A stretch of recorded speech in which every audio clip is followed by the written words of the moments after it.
Assalamualaikum. Selamat pagi anak-anak, bertemu lagi dengan Ibu Guru pada pelajaran matematika. Hari ini materi kita adalah tentang KPK. Nah, kemarin kalian sudah belajar tentang bilangan prima, faktor prima, dan faktorisasi prima.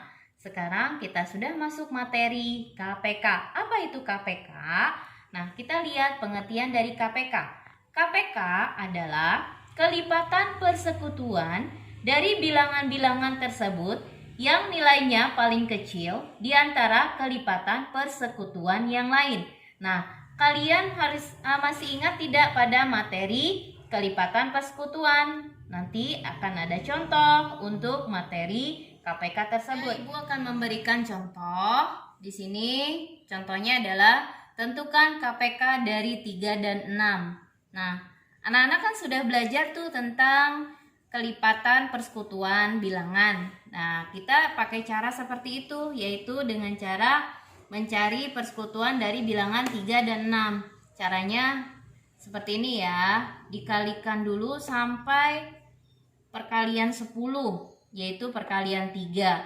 Dan ini juga sama, perkalian 6 sampai 10, sampai hasilnya 60, dan ini juga sampai hasilnya 30. Kemudian kita cari angka yang sama dari dua bilangan ini. Di sini ada yang sama adalah angka 6. Lalu kemudian angka 12,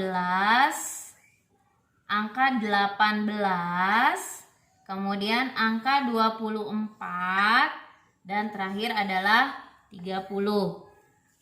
Setelah itu kita lihat, kita tuliskan angka yang sama ya di sini. Jadi persekutuannya adalah angka 6, 12, 18, 24, dan 30. Nah, anak-anak, dari ke-5 bilangan persekutuan dari 3 dan 6, cari angka yang paling kecil. Nah, di sini kita lihat angka yang paling kecil adalah angka 6. Nah, tadi pengertian dari KPK adalah kelipatan persekutuan terkecil. Dari kedua bilangan tersebut, angka yang terkecil adalah angka 6. Jadi,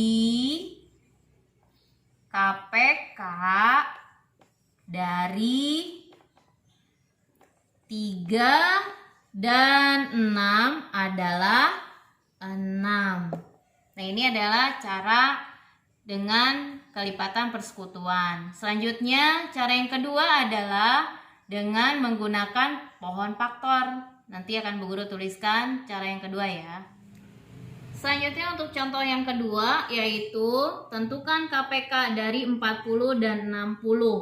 Nah, di sini Bu Guru akan menggunakan cara yaitu pohon faktor. Nah, kemarin kan kita sudah belajar tentang bilangan prima, faktor prima, dan faktorisasi prima dengan menggunakan pohon faktor. Sekarang untuk menentukan KPK kita menggunakan pohon faktor juga. Caranya ayo kita selesaikan sama-sama anak-anak. 40. Oke, biasa ya. Bilangan prima kita cari yang terkecil yaitu 2 ya. 40 dibagi 2 adalah 20. 20 dibagi 2 hasilnya adalah 10. 10 masih bisa dibagi 2, 5. Nah, angka 5 ini sudah habis ya, tidak bisa dibagi lagi karena angka 5 adalah bilangan prima. Jadi faktorisasi dari 40 adalah, kita buletin dulu ya. Kita buat faktorisasinya. Faktorisasinya itu dengan menggunakan perkalian, yaitu 2 dikali 2 dikali 2 dikali 5, atau 2 pangkat 3 dikali 5. Oke, ini kecil. Oke, selanjutnya 60. Kita cari, ini juga Bu Guru buletin dulu aja. 60 dibagi 2 adalah 30. 30 dibagi 2 adalah 15. 15 bisa tidak dibagi 2? Kalau tidak bisa dibagi 2, kita bagi 3. Dibagi 3 adalah 5. Nah, anak-anak, kita lihat faktor primanya ya. Bilangan primanya 1, 2. Oke. Nah, di sini karena terakhirnya 5, jadi sudah tidak bisa dibagi lagi ya. Karena angka 5 adalah bilangan prima. Kita buat faktorisasinya dengan menggunakan perkalian. 2 dikali 2 dikali 3 dikali 5. Atau 2 pangkat 2 dikali 3 dikali 5. Nah, di sini ada catatan anak-anak. Bila kita menggunakan pohon faktor, nah, apabila menentukan KPK dengan menggunakan pohon faktor, kita lihat atau kita pilih pangkat yang pangkatnya terbesar. Yang pangkatnya terbesar di sini adalah 2 pangkat 3. Oh, di sini 2 pangkat 2. Jadi yang terbesar adalah dari bilangan 40, ya. Jadi caranya adalah di sini 40 di 2 pangkat 3 kali 5. Di sini 60 2 pangkat 2 kali 3 kali 5. Nah, kita bulatkan nih ya, biar tahu tandanya mana pangkatnya paling besar di antara bilangan 40 dan 60. Ternyata ada di bilangan 40. Jadi pangkat, kita pilih pangkat yang paling besar.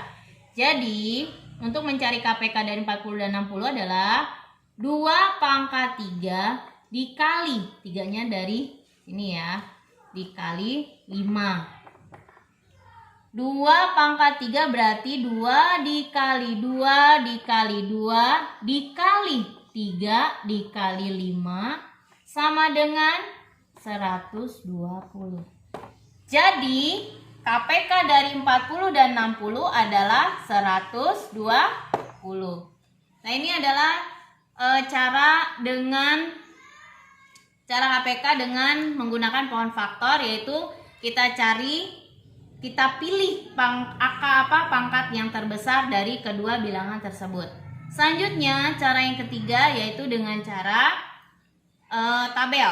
Nanti Bu Guru akan memberikan contoh dengan cara tabel ya. Jadi ada 3 cara untuk hari ini materinya.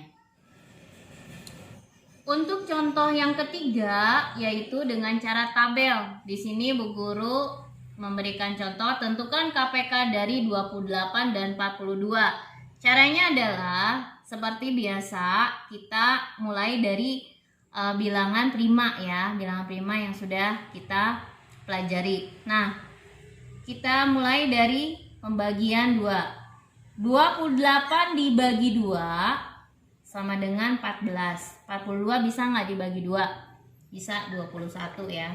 Kemudian 14 dibagi 2, 14 dibagi 2 adalah 7. 21 bisa tidak dibagi 2? Tidak bisa ya, turun 21-nya. Kemudian, apakah 7 bisa dibagi 2? Tidak bisa. Lanjut, bila tidak bisa dibagi 2, maka kita bagi 3. Nah, 7 bisa tidak dibagi 3? Tidak bisa ya. Kemudian 21 bisa tidak dibagi 3? Bisa. Apabila ada salah satu dari kedua ini bisa dibagi, maka kita bagi. Nah, karena 7 tidak bisa dibagi 2, maka tidak bisa dibagi 3, maka turun 7-nya. 21 dibagi 3 adalah 7. Nah, lalu kemudian kita lanjutkan. Apakah ini sudah selesai? Belum ya anak-anak, ini belum selesai. Lanjut, kita bagi bilangan 7 ini, karena tidak bisa dibagi 4, tidak bisa dibagi 5, tidak bisa dibagi 6, kita lanjutkan dibagi bilangan itu sendiri, yaitu dibagi 7. 7 dibagi 7, 1. Nah, ini jadi 1. Nah, apabila sudah ada angka 1 terakhir, berarti sudah habis. Nah, tinggal kita kalikan, karena di sini udah ada tulisan KPK ya. Kita kalikan saja, tinggal dikali semuanya ya. Jadi 2 dikali 2 4, 4 kali 2 4 kali 3 12, 12 dikali 7 adalah 84. Jadi KPK dari 28 dan 42 adalah 84. Nah, anak-anak, untuk materi kita hari ini yaitu tentang penentuan KPK sudah Bu Guru berikan 3 cara. Sekarang silahkan kalian pelajari ketiga cara tersebut. Mudah-mudahan kalian paham. Tetap semangat. Ibu akhiri, wabillahi taufik wal hidayah. Assalamualaikum warahmatullahi wabarakatuh.